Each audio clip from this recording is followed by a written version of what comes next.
always kind of wondered, what is it like, getting the call that, oh, you've just been traded? It has to feel like so much is just out of your power. I mean, unless you're like some big league hotshot, like saying, oh, I demand a trade and you're going out for that.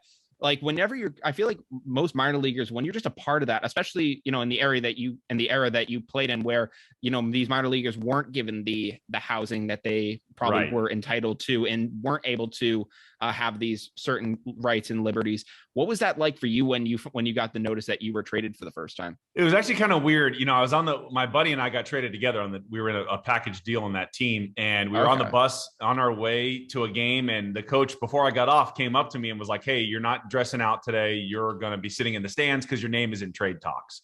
And so I was like, "Whoa, okay." That was kind of a shock.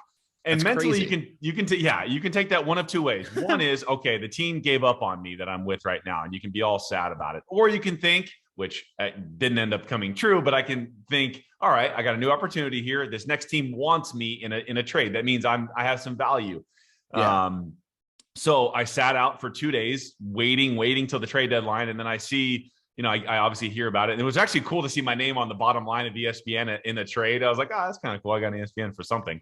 What was do you remember what was the trade a part of? It was, so Pittsburgh was giving away Jack Wilson, the shortstop. I don't know if you remember that name. And Ian Snell was a pitcher.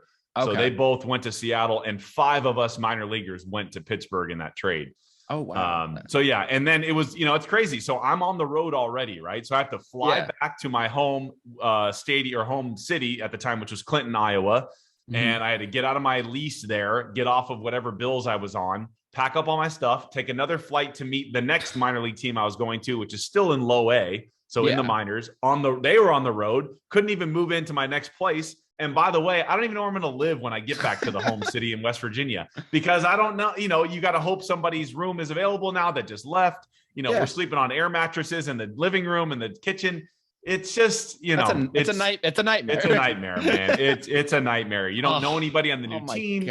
And again, you have to show up, and within a day or two, you're back on the mound, you're pitching again. All that stuff goes away when you get on the field and have to perform. It's tough.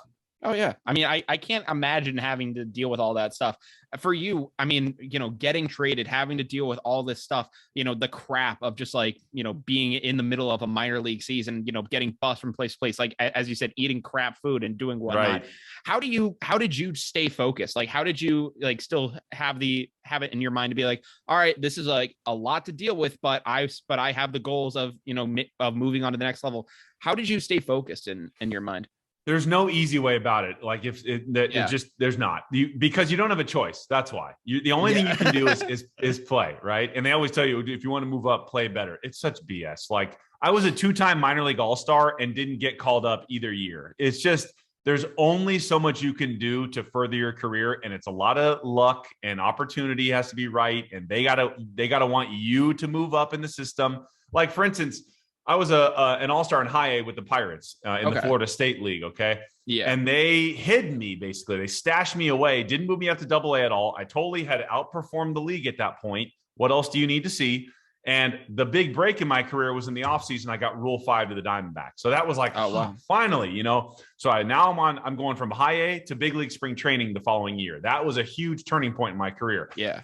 Even though I never made it to the big leagues, I still got to go to a big league spring training, which was a huge deal. I'm on the 40-man. That was a huge thing. But again, back to your point of, I can't control where my career goes except for what I'm doing on the field. So there's a lot of behind the scenes stuff that has to go your way.